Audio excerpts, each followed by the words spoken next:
MP elections తర్వాత కాంగ్రెస్ లోకి 20 మంది బీఆర్ఎస్ ఎమ్మెల్యేలు ఇప్పటికే 3 పార్టీలో చేరారు. మంత్రి ఉత్తమ్ బీజేపీ బీఆర్ఎస్ అభ్యర్థులకు డిపాజిట్లు కూడా దక్కవు, బీఆర్ఎస్ కనుమరుగు కావడం ఖాయమని కామెంట్లు.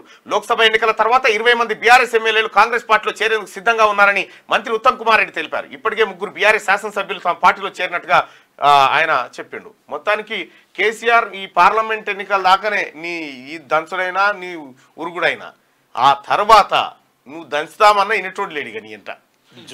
నువ్వు గట్టిగో డైలాగ్ కొట్టగానే ఓ ఎమ్మెల్యే పోయి జూన్ 4 నీ డెడ్ లైన్